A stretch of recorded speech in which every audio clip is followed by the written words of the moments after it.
Welcome back. I'm here with David Averill of SMART, the San Miguel Authority for Regional Transportation. So it runs Telluride region and beyond, correct? Sure. Yep. Great. Yep. So tell us how you got your start in Telluride. Well, I moved here for a job with SMART back in November of 2017. So I've been here 8-9 months, something like that. It's been a blur, but it's been a fun blur, both on the social side as well as the professional side. Just a lot going on. Settling into a new home, a new community. Plenty of people to meet, lots of things to do. Lots of bike riding, things like that. Good. Yeah. Great.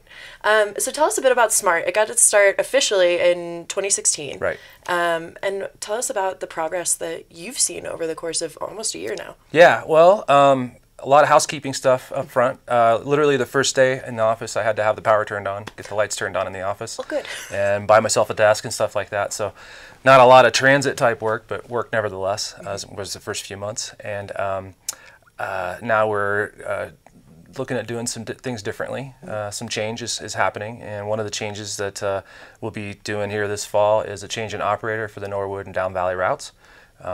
That will be no longer operated by the town of Telluride, but we'll be working with Telluride Express to do that from here on out.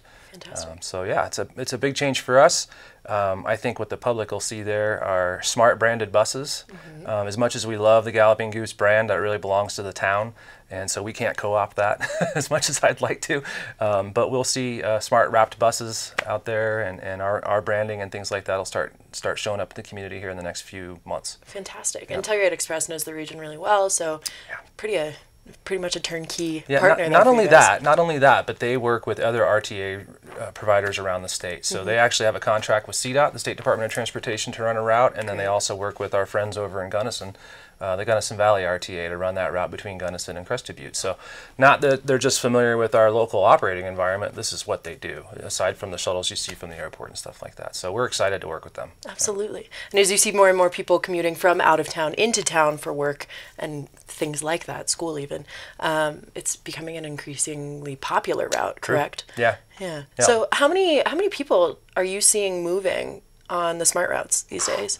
You know, I don't have the exact ridership numbers at my fingertips because we're doing so much. But I think that the Norwood route's pretty popular. Those buses are nearly full these days, is what I'm hearing. A lot of that's because the school's back in session and the kids are coming down. I also think that the switch to a 4-day school district up in Norwood maybe had a little bit of an impact on that. I have a feeling that, and we should talk to Mike Gass to see, but I have a feeling maybe more kids are coming down here to go to school as a result of that. But that's a good, probably 60, 70 riders a day just on those routes.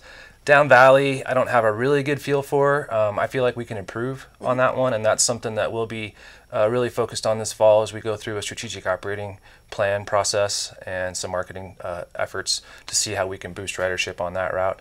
The Rico pilot route that we started back in February, the little used Sprinter van, is going gangbusters.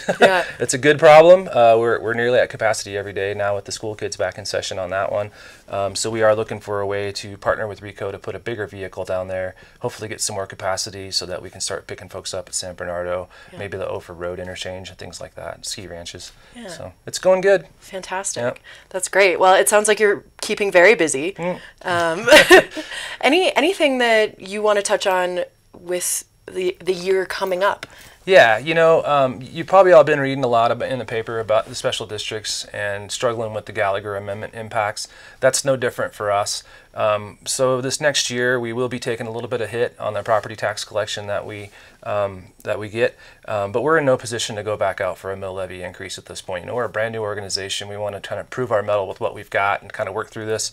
Fortunately, CDOT has agreed to help us out with some grant funding to make up for that loss in Gallagher Amendment revenues, or the property tax revenues that we won't see. So I think it's going to be a wash for us. The downside, if there is a downside to that one, is that it might inhibit our ability to expand things as quickly as we thought we might want to. I still think there's some changes we can make, what I call low-hanging fruit, where we can improve some routes and do things differently with some of the resources we already have and improve access and capacity. But we're not in any position to start any huge new routes like to Montrose or anything like that, as much as I would like to do that. I think that's on our horizon, but not within the next 12 months. Got it. Well, that's great. It seems like you have a lot of big plans and a lot of growth coming up here. I'm optimistic. Yeah. I think that's why I'm here. Yes, So, absolutely. yeah, we hope to grow the system, and my whole goal with this thing and taking this job is to really help SMART become something sort of like what RAFTA is over in the Aspen and Roaring Fork Valley. Something that people have a lot of pride in. It has a positive benefit in their life, and they see that, and it becomes a real source of community pride and regional pride. So that's the long-term goal. Hopefully we can get there. Absolutely. I agree. Well, if you have any opinions on new routes or anything that SMART can do for you, you can take a survey online at smart.com, smarttelluride.com. Yep. So, yeah. Thank you very much. Appreciate you coming in. Yeah, no problem. Anytime.